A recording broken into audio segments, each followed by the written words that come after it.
when you've gone through your life and you've learned your lessons and you've transformed and you've gotten to the last third of your life, now's the time to turn around and be an inspiration, be in service, share your wisdom with kindness and purpose, and be good to the last drop. Join us for a conversation with Irene Weinberg, the host of the Grief and Rebirth podcast. Soul Nectar Show, the Soul Nectar Show. You're invited, delighted to discover who you are. Anything is possible if you believe. So join us on this beautiful journey. Soul Nectar Show, Soul Nectar Show. Well, hello and welcome to another episode of Soul Nectar Show, that show where we talk about all things essence, where we gather around the campfire and we share our stories of connection to that which is greater than us, to the great mystery beyond the veil, to those synchronistic moments that lead us inexorably to a deeper understanding of ourselves and why we're on this little blue dot of a planet and what we're doing here and how we're learning. And I'm your host, Carrie Hummingbird, and I love these conversations. I've been having these conversations for about 9 years, every week, week after week. We're a top 2% podcast now, which is really exciting. And I'm so glad that you guys tune in and you listen and you like and you subscribe and you share it out, because that really helps us to get the word out.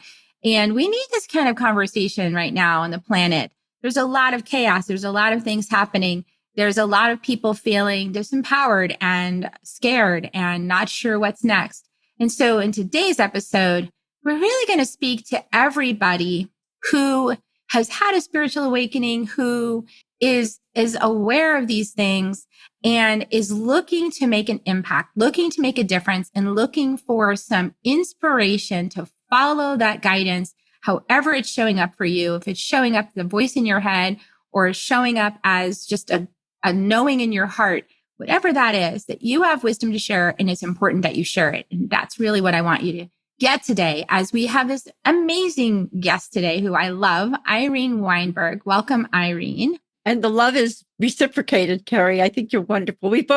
I've interviewed you so many times on my podcast. We're in sync, kid. We are really I love helping it. Irene is such a firebrand.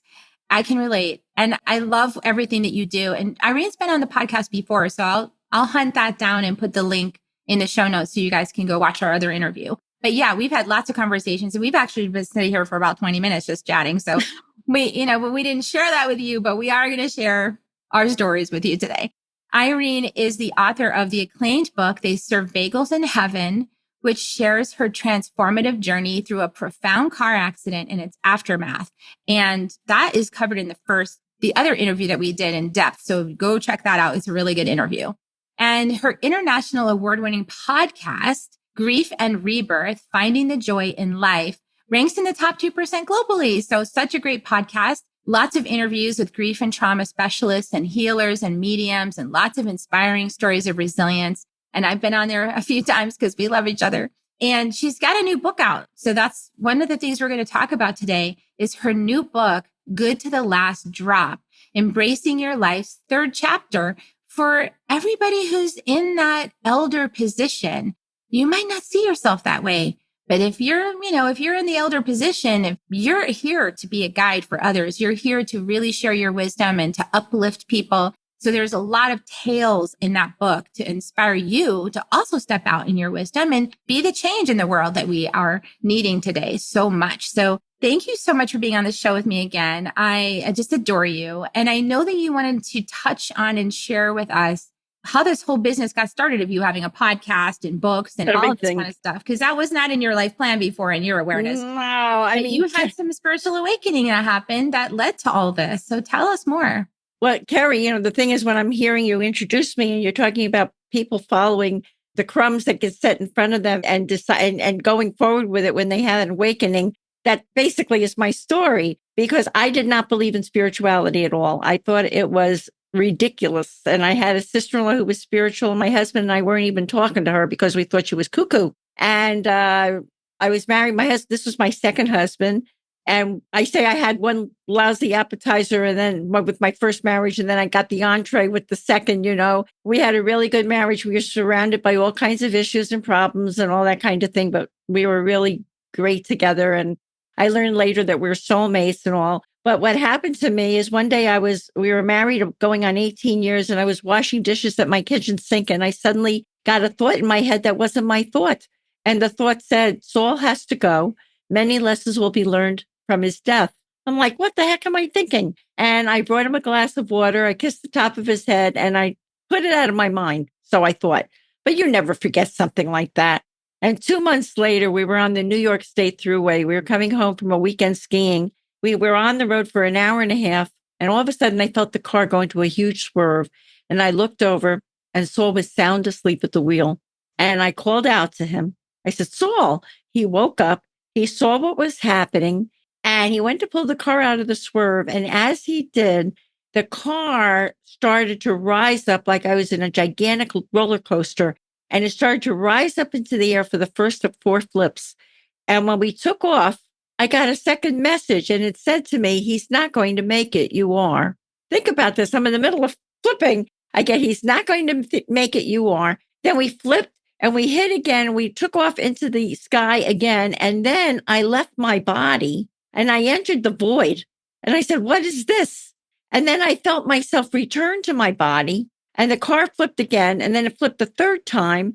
And then it flipped the fourth time. And we landed upside down in a ravine on the side of the New York State Thruway.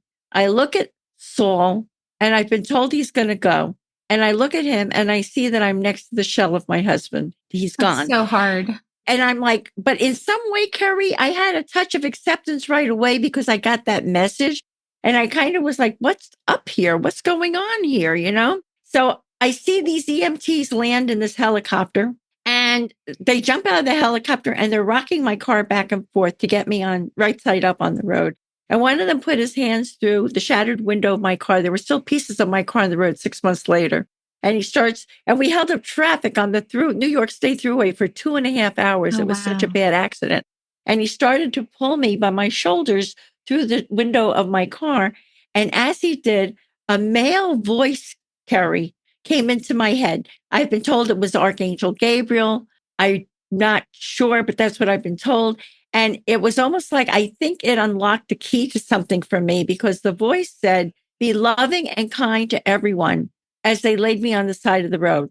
Now, I don't know about everyone listening here, but your husband is dead next to you and you just got told to be loving and kind to everyone. It kind of changes your cells as they're multiplying. And all of a sudden, I felt like I had like a directive from heaven. And I suddenly got that Saul was still with me. And I suddenly got, there was something really up here. And the other thing I thought about, and I'm telling this on purpose for my story, is I thought to myself, I will get through this somehow. I didn't even know how hurt I was that I was going to need 4 surgeries. I said, I'm going to get through this somehow because Saul was buried on my son's 21st birthday. So I was saying to myself, I will get through this somehow because I have to show Matt that you can get hit by a grenade in life and still keep going. And so what I did, besides getting the message, in hindsight, now that I look back at it, besides getting the message and how that redirected me, I also scripted that I was going to heal this one way or the other. Somehow I was going to get through this. And instead of screaming for myself, I started validating everyone who came near me because I was told to be loving and kind to everyone. So I said to the EMTs, thank you so much. It's the weekend before Christmas. What's your name? Thank you for helping me, blah, blah, blah. And they're taking me to this emergency trauma center. And I get greeted by the nurses and the staff and all. And I'm not carrying on. In fact, when the doctor came over to me and he said, I need to tell you some tough news that your husband is gone. I said, I know, doc, and I'm the luckiest woman in the world that I had the years that I had with this man. I mean, I was so like transformed and being so loving and kind. Not that I wasn't a loving and kind person before, but there's a difference between it's your personality and sort of who you are and being conscious that this is who you're supposed to be and that there's something behind all of this.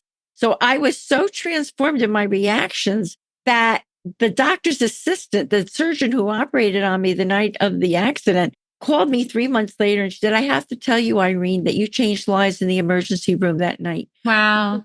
We never saw anyone. We have seen it all on that throughway, and we have never seen anyone who validated everyone who came near her and was so loving and kind and not screaming for yourself in your situation. And I was in the hospital for 3 days. And then I had 2 blood transfusions. I had a torn artery in the bottom of my right foot, 19 stitches. I lost the ACL in my knee. My collarbone was reversed inside my shoulder. I had a detached retina. I was a mess. But I knew that there was something up. And after the surgery, after I came home, I was in grieving hell like everybody else, crying, hysterical, missing Saul, waves of grief and all. But what was this about? And about 6 weeks after the accident, we had buried Saul. I was going through all this stuff, all the human financial issues, family issues, all of that stuff, when I suddenly got a call from my dry cleaner. Now, this is what we're talking about, how you follow the threads and the thing, because you never know where it's coming from and who is the messenger or whatever. And anybody can know me for 3 minutes. And, I talk to everybody and I'm very friendly. So when I would come in to see my dry cleaner, hey, how you doing? What's going on? So he called me. He said, Irene, I wouldn't tell this to everyone, but I feel like I need to tell you this, that 8 years ago, my oldest son died of a drug overdose, and my wife and I were inconsolable. He said, when we tried all these grief counselors and coaches and all these people, and nothing helped until someone told us that the soul goes on to the other side. And we have talked to these different mediums and we've heard from our son. He's given me the evidence. And we're going to be seeing a guy in 2 weeks who is going to be very famous one day. And it won't even cost you anything if you come with us, because we did a video for him. I had no idea, Carrie, what the heck he was talking about. I did not know, but I knew something was up. And I ran to a bookstore and I got James Van Praagh was just out with his first book, Talking to Heaven. And I'm reading it like I'm studying it or whatever. And I walk into this room. I take Saul's car, and I'm telling you for a reason.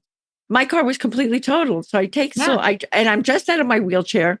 And I drive 2 weeks after my dry cleaner called me. I drive to his house, which was about 5 towns away from me.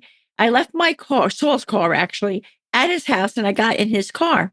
And now we go to about 5 more towns away to where this gallery is being held. I didn't know what a gallery was or anything like that, which to our listeners, they probably know on your podcast, but it's where people get together with a medium to hear from deceased loved ones.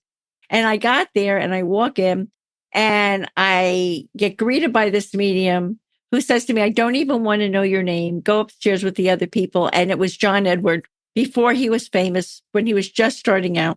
And I go upstairs and I'm nervous. I felt like I had a date coming or something. I didn't know what to expect. And it was like, Saul let me wait till about halfway through the readings. And I'm hearing these amazing things. I'm getting a message from someone whose father shot himself in the head with a pistol. Oh my God, that's my father. I mean, I'm hearing these amazing things coming through. And then all of a sudden I'm hearing from a guy who's talking about Dr. Pepper. Does anyone relate to Dr. Pepper? And it was before voice recorders, and I elbowed my dry cleaner and I said, Joel, start writing. Because 15 years before he met me, Saul's brother, who was an advertising executive on Madison Avenue, put Saul's name in a Dr. Pepper commercial. That Dr. Pepper was coming east from California. Let's talk to the man in the street, Saul Weinberg, instead of John Doe or Kerry Hummingbird or Joe Smith. Saul Weinberg. So I used to laugh about that. How could John Edward possibly know that? So now for 40 minutes, Saul was giving me unbelievable evidence. He's telling me he died in a different state than where you live. Who's Matt? I said, that's my son. Who's Bruce? That's his son. It was unbelievable what was coming through. And he's telling me that his favorite car is far from here, and it's got Saul Z on its license plate. How could John Edward know that Saul was a real estate developer in Hoboken? The kids loved him and they called him Uncle Saul Z. And here's the license plate, Carrie. Wow. Right? So like all of a sudden I'm in shock because all this evidence is coming through and I don't know who to talk to. I don't know who to tell about it. So of course now I call my sister-in-law when this amazing 40-minute. The one that you thought was crazy. That was like, right. I call her, go, Carolyn, I don't know who else to tell, but this thing happened to me. I heard from Saul. She says, thank God, because 2 weeks after he died, I was in meditation and he came through and he gave me messages for you. And I didn't know how to tell you. And there was a message about each of we had a blended family. There was a message about each of the kids. There were messages about businesses I was struggling with because I inherited all these business problems and all. And it was amazing. So now I can't tell anyone in my world because they'll think I'm cuckoo, but I start reaching out to mediums and different people and I start getting a message that there was a divine plan, that we're soulmates, and that if certain things didn't work out for him in this lifetime, we had agreed he would leave early and we would work with each other from across the veil. I'm like, huh? But it feels right. It's like, it feels right. And when you start getting it from not one medium, but 2 and 3 and 4 mediums are all telling you the same thing. Wow. And then they started telling me part of the divine plan is that I was supposed to write a book. So remember, everyone, we get the crumbs. So now I'm getting told I'm supposed to write a book. A book. I said, what book? I played the violin growing up and I had honors with English and all, but what book?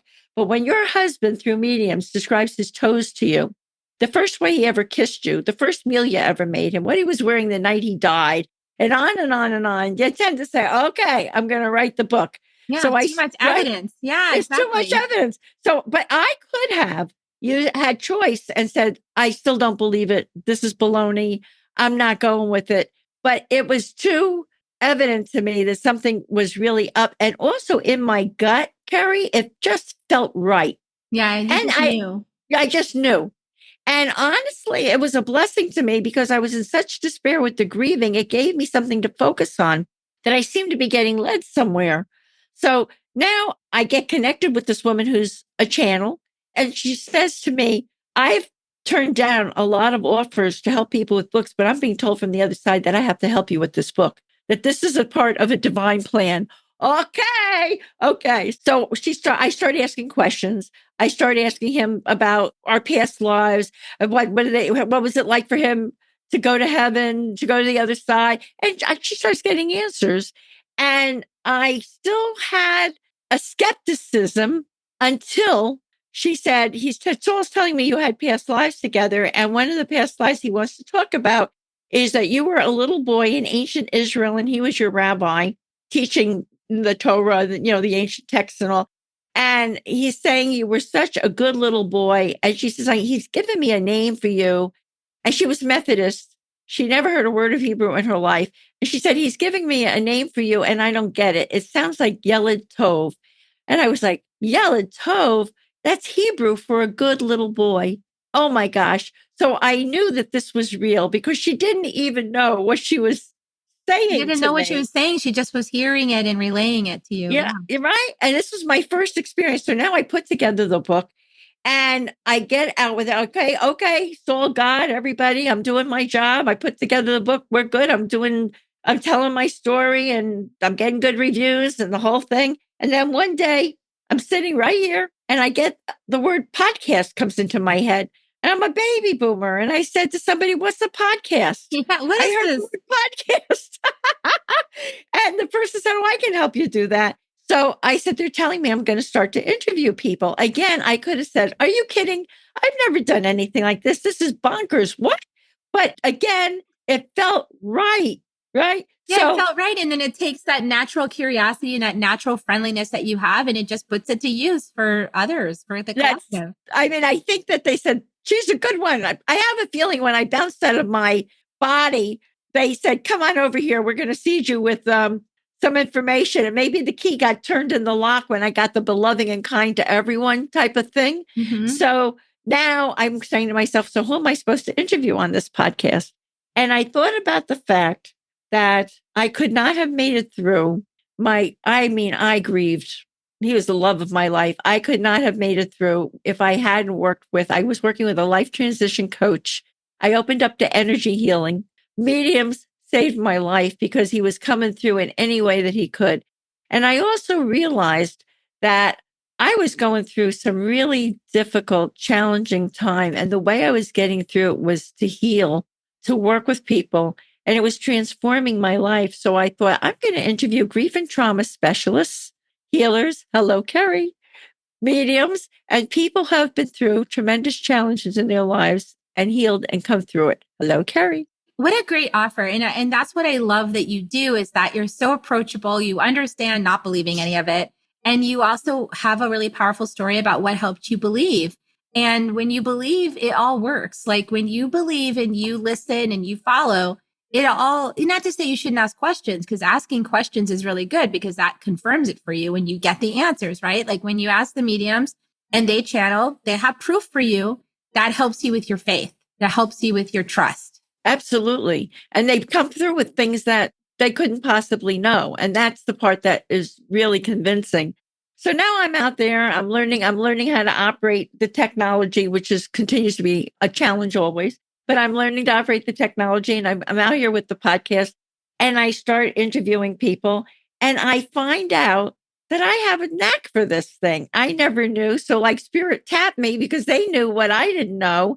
And another thing that's happening is I'm becoming empowered now and I'm realizing things about myself. One of the things that the life transition coach had said to me when I was working with her was, we have to find out who you are without Saul. And I cried and carried on. I don't want to be anybody without Saul, but guess what?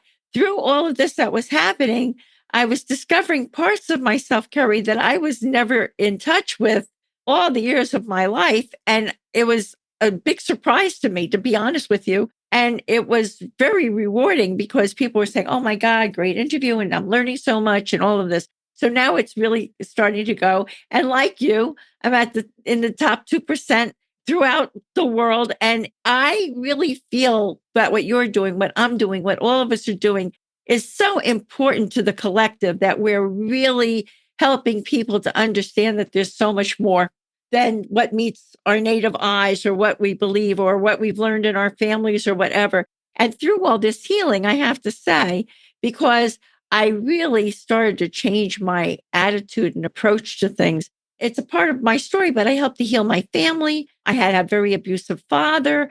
I was disowned by my family for 23 years. It changed everything about how I handled things. I literally at one point was able to bring my family together with a therapist, with my mother after my father passed. And my mother worked with the therapist and became accountable for things that had happened. And we discovered that she was a battered woman and what had happened to her. Wow. And all of that. So it was really, this whole thing opened, like I'm helping interviewing healers, but I'm walking the talk and it's starting to change my life and my family also, and what we're doing and what we're going through.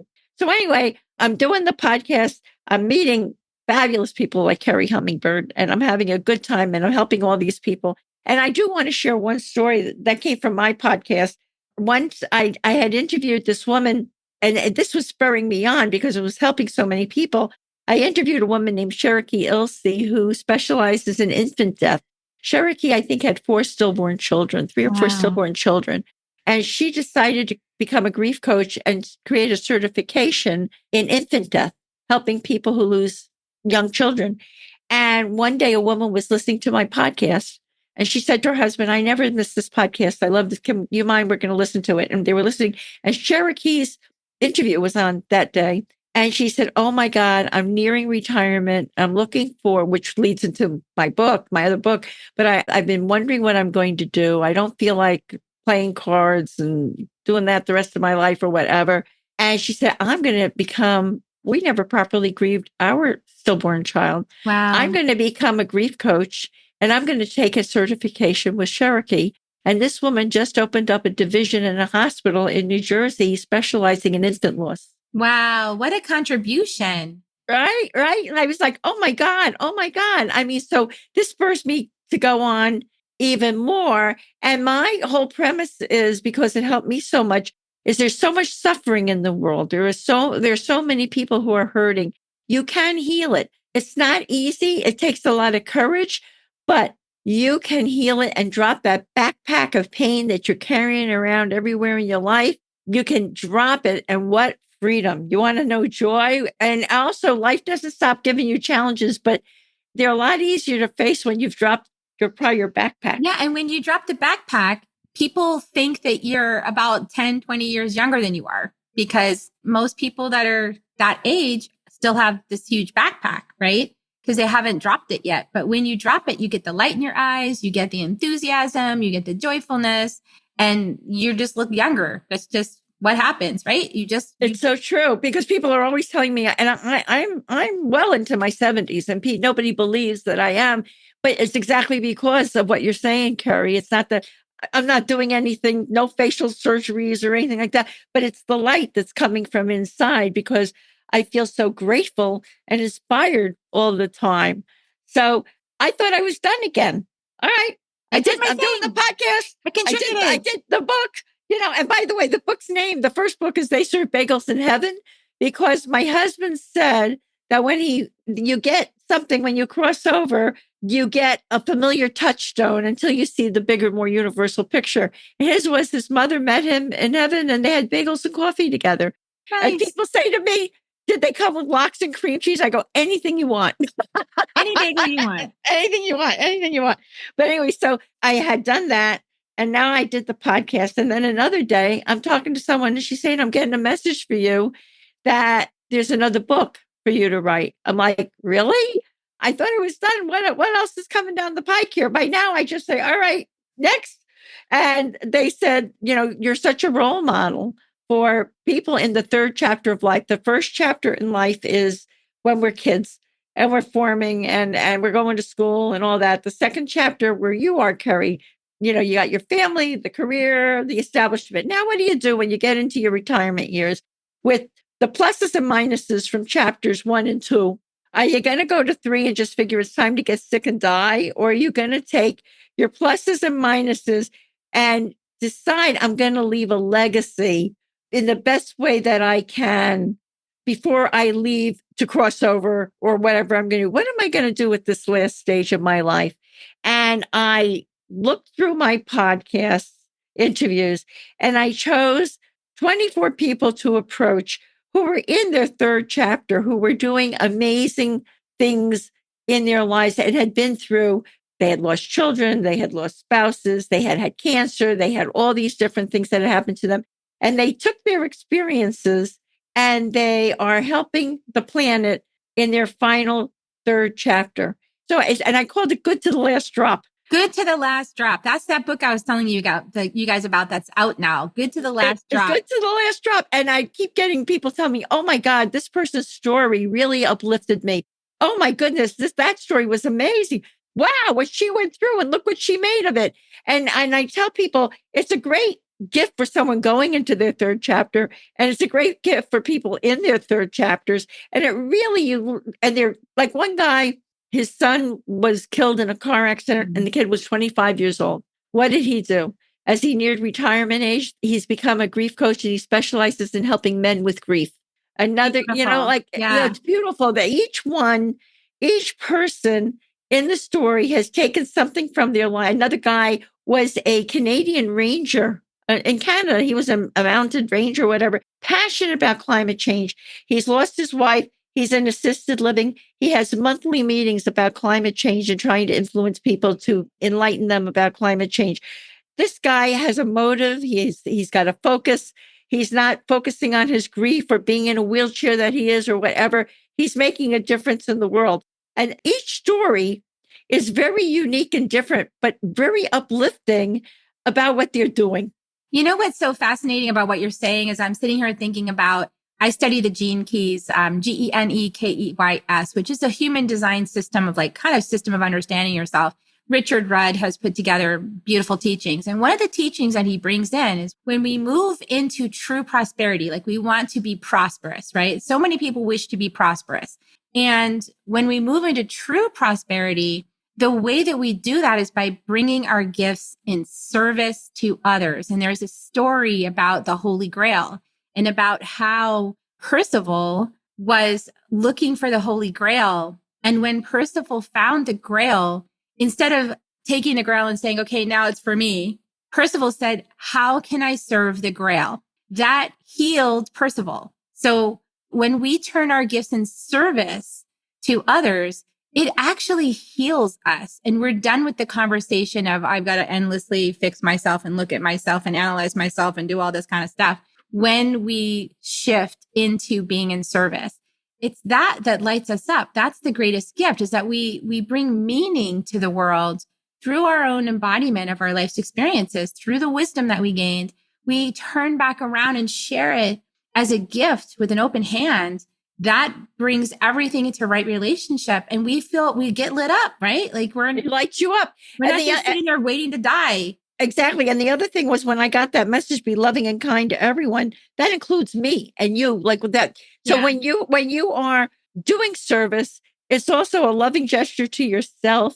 You're taking care of yourself because you're motivated. You have a thing to do. You're not just looking at your life. Well, now I'm falling apart. It's just time to continue the demise of everything. Now you are fired up, and you want to be kind to yourself also, and because you have a mission. And that's like just such a huge transformational difference in the way you look at life. It brings you joy. I live in gratitude. And remember, I didn't believe in any of this, but now I'm so grateful for what happened to me. And it's changed the way I handle things. It's changed the way I see people. And I want to tell people something else, Carrie, that I've learned.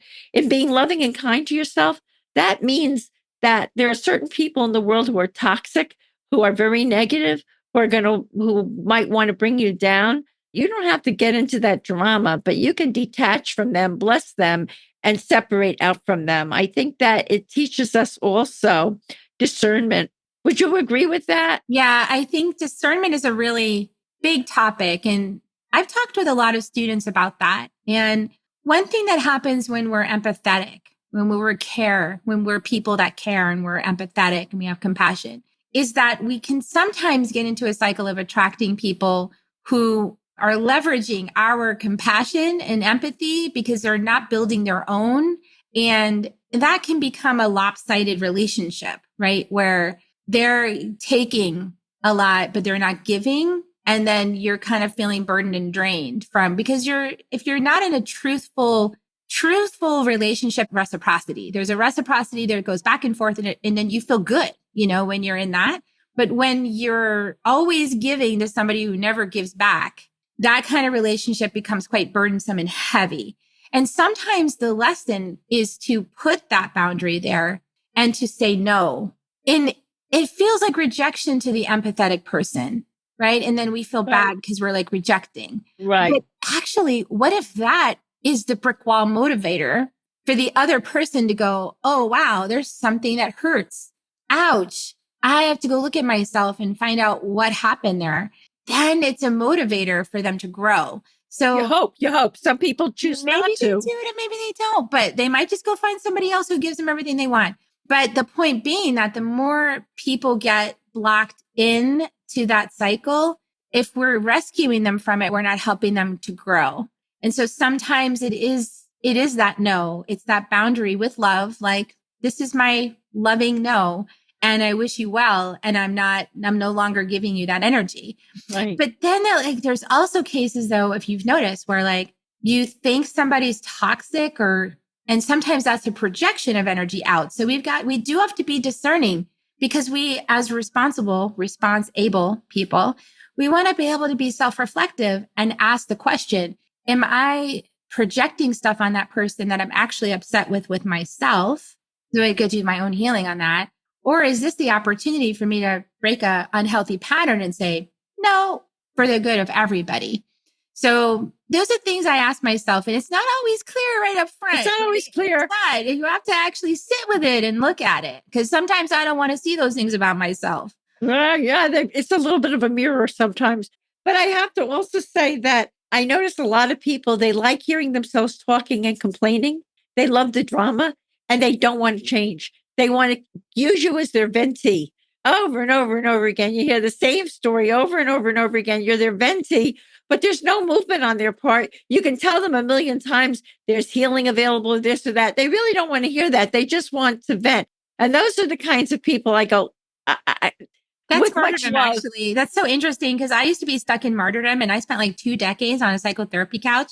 And yeah, having been a person like that, they would tell everybody all my problems, but then like not change them. I would say you do have to set boundaries with people like that. And that person might be really hurt or offended, but that hurt or offense actually helps that person to make a choice to change, because they start to see it's me, or it's this process, or what am I not getting here? In my case, I didn't realize I was complaining all the time. I didn't realize that I was using my power of the word in such a way as to keep repeating the things I said I didn't want every week with big emotion and psychotherapy sessions. I didn't know that until 2 decades went by. It took me a while to figure it out. And then I went, I'm going to stop going to psychotherapy. Like, I'm not going to talk about this stuff in that way anymore. There's got to be some other way to process this that would actually transform it. And that's when you make that decision, like, I choose to no longer do this. That's when things change. That's when people call you up, Irene, and go, oh my God, what do you have in your podcast? Like, who can I talk to? I'm open. I'm willing. I want to change. Show me everything. But sometimes people have got to go through a lot of pain to get to that place, right? And you hope that they'll get to that place because you do care about them and you want them to drop their backpack, but only they can drop their backpack. And you don't want to start carrying their backpack for them. No, and you start carrying their backpack. You start worrying about their problems because they're constantly foisting them on you. And you're there to be a light and to help them and give them other ways of thinking about it. But it's not good for you to carry them either. This is why it's so helpful what you're doing, because what you're doing, what I've done with the podcast and with the books that you've written and the books that I've written, we put them out for anybody who's ready, right? Right. And so we're serving the people who go, I'm ready for this, which is really different than knocking up to somebody's door and saying, hey, this is a better way to live than what you're doing. That's the thing that doesn't work. And all the people who go knocking on doors to sell their religion know that doesn't work because they get angry responses.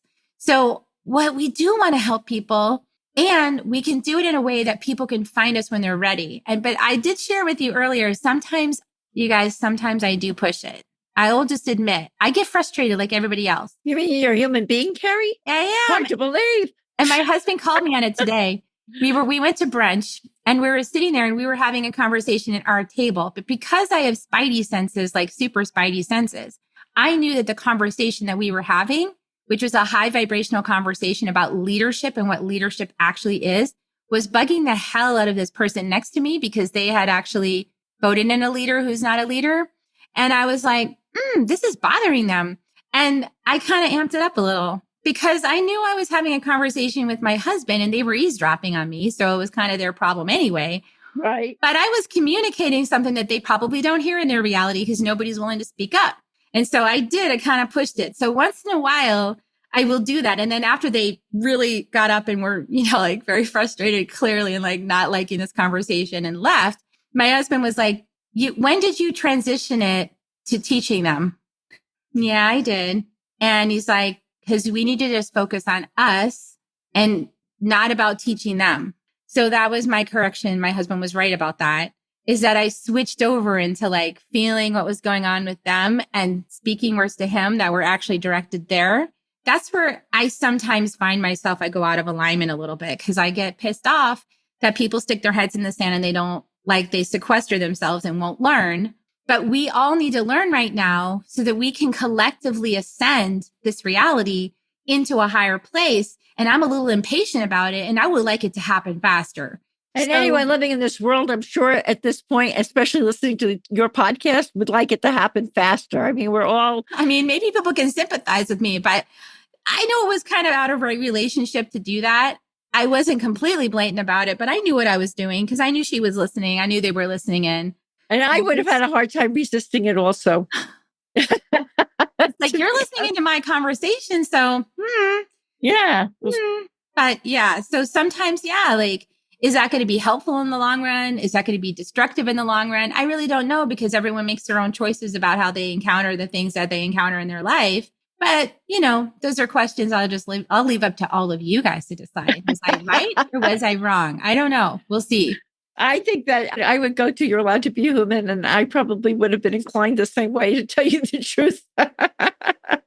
But your husband wanted your attention. Yeah. And we were having a really good conversation. But, when you're talking about leaving your legacy, right, you're talking about putting it out there and you've given your heart and you've done your podcast and you've followed all the directives that you've been given.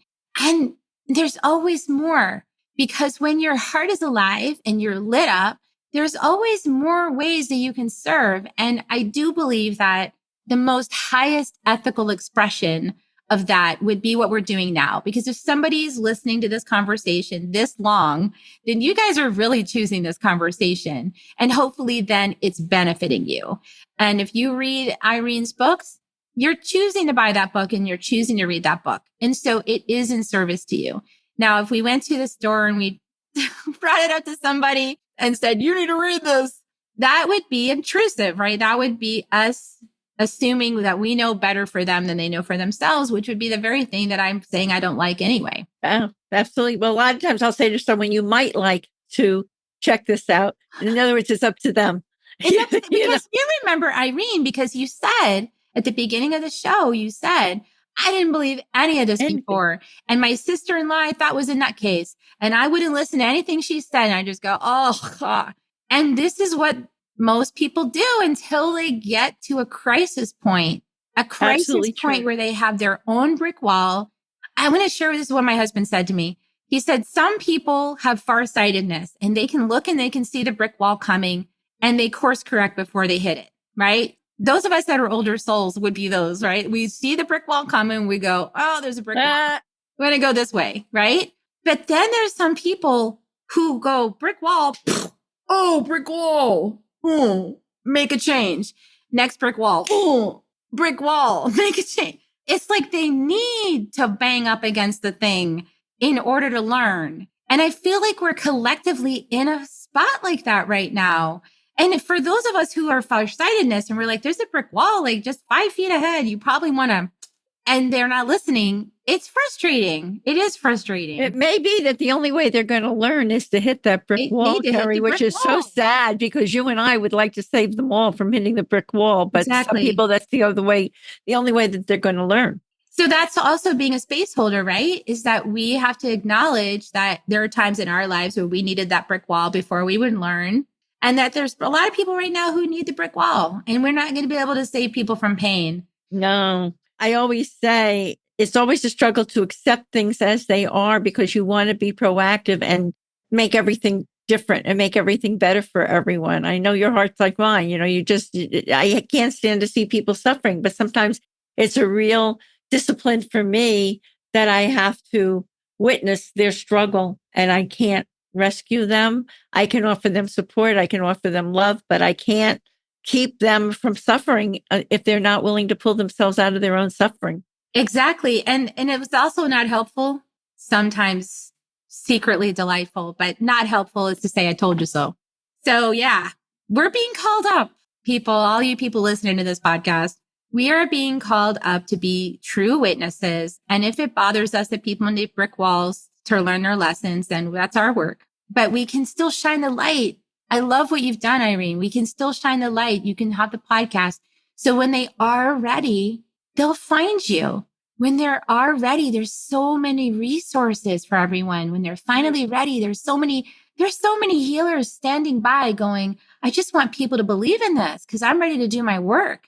I'm ready to be in service. I'm ready to heal all this. I'm ready to help people. People have to just be ready. And one size does not fit all. Just like there are different healers who do different things for people, there are different people who respond more to perhaps one person is going to respond to Carrie, another person is going to respond to someone else. So that's, for me, that's why I interview so many different types of healers and different types of people, because I want people to say, okay, you've got a problem. I'm providing you a smorgasbord here of people who listen to the interview, who resonates with you, who is your person who you'd like to contact to get you to help them. There's so many different modalities and ways that we can transform, heal and transform. And that's the exciting part. And you know that, and I know that because we're already in that part. We know how exciting it is when your whole life changes, like you said, and all of this purpose drops in and you feel that holy grail, you feel that service. It's like, wow, it feels really good to be in that part. And, people have to figure it out for themselves. Right. But we're ready when they do. We're ready when they do. But the other thing I want to tell people who are listening to us is if you are in a swamp of grieving and suffering and pain and everything else, the purpose of this is for us to tell you, you don't have to stay there. You are not condemned to stay there. And while you're going through your pain does not mean you're never allowed to have joy again either. Because one of the things that happened that was so poignant for me is after saying to myself, when they pulled me out of the car, I will get through this somehow because I have to show my son that you can get hit by a grenade in life and still keep going. And he said to me about 4 years after the accident, Mom, there's been nothing worse than seeing you in total despair and nothing better than seeing you be able to have joy again. So I tell everyone, oh, please heal. You have no idea when you drop that backpack that you'll be able to feel real joy in your life and enjoy the people in your life in a way you couldn't before. It's such a beautiful thing. And it feels so good to heal those relationships too. Like when we do work on ourselves, our relation, like I told you, I get to see my mom every week and we have brunch, and we would never have been able to talk about any of the subjects that we talk about now before. We can talk about anything now. And It's fabulous. There's nothing between us, like except love. So this is such a great thing. And I love that you called on all of your people in the third trimester of their lives. And you said, come bring your wisdom, come inspire people. It's never too late. It's never too late to take this journey of healing. It's true. And they're all like so amazing and have a zest in their lives. And they're in their 70s and their 80s and their 90s even. And, they're not focused on, oh my God, I'm going to die tomorrow. I may die tomorrow, whatever. None of that. I have a purpose. And I have a feeling when that time comes for them to cross over, it really is done with, I did my thing. I help people. I can cross over with peace. I can cross over without regrets. Without regrets. And when a time comes and your work is done, you will. And then you'll know that you did the best you could. I love this. I love that you're stepped in, Irene, that you said, I don't know about anything about being an author. I don't know anything about spirituality. I don't know anything about recovering from grief.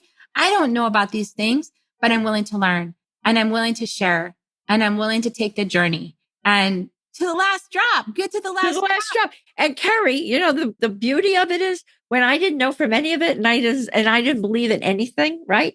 Would I have met Carrie? Would I have met some of the amazing, wonderful people who I've met? Would I have grown the way I have?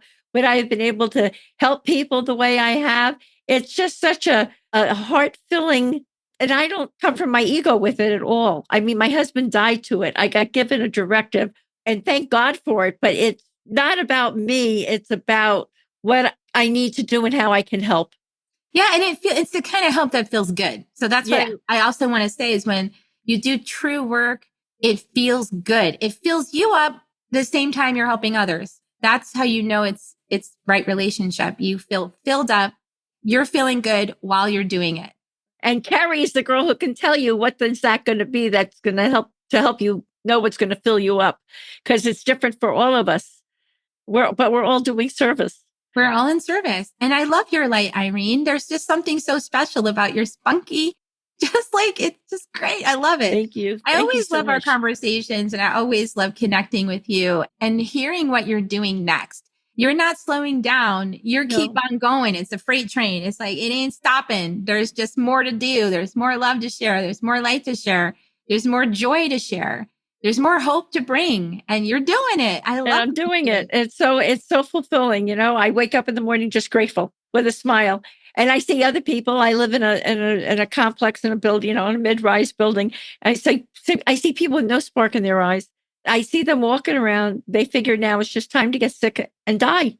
And they don't know that there's more on the other side. They have no understanding of it.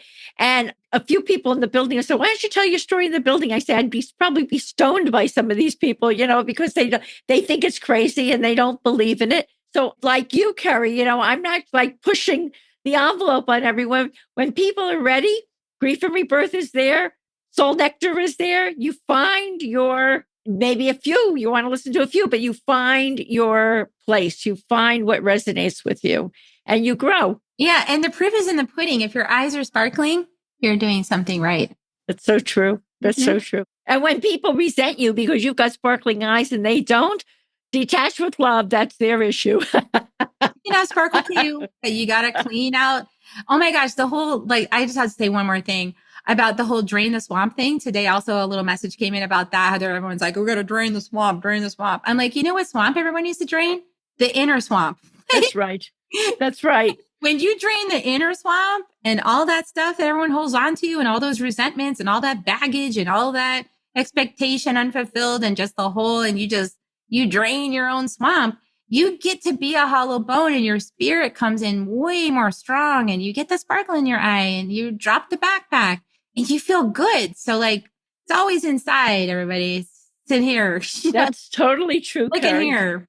Yeah, really good stuff. I love this. I always love our connections. I'll pop a link to your first interview down there. I'll go find it probably on YouTube and I'll put it in the show notes. And I'll put a link to Irene's new book. Go check it out. Good to the Last Drop. Embracing Your Life's Third Chapter. You're not slowing down. You're getting to the good stuff. This is like the most enriching stuff because you've been through your life experience. You've catalyzed transformation. You have wisdom to share. This is the yummy part. So don't turn your back on it, people. Like dive in. You're not done. You're not done. You're not done. It's not over. It's not over. It's not even over when it's over because you're going on. So what do you do until you get there? Exactly. Make it good to the last drop. Good to the last drop. All right, sweetie. Well, thank you for coming on the show. Pleasure. I'm going to give everybody kisses. If you want to join me, you can. Thanks for sticking with us, everybody. And share it out with somebody who might be interested. You know, check your higher guidance. Would this person be a good person to share it with? And if so, say, hey, I love this podcast. I thought you would like it. If you don't listen to it, it's fine. But I thought to offer it to you.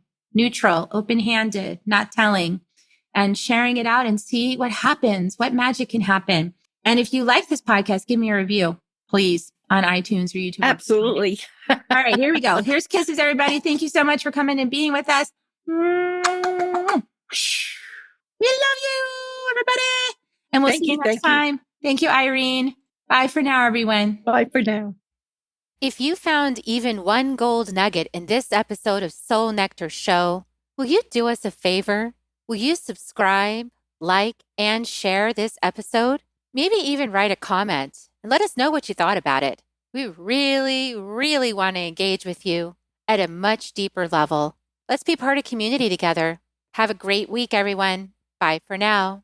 To dive in deeper to nourishing conversation, visit soulnectar.show. Soul Nectar Show. Awaken on the Soul Nectar Show. Take a sip from the drip of nectar from the source of who you are.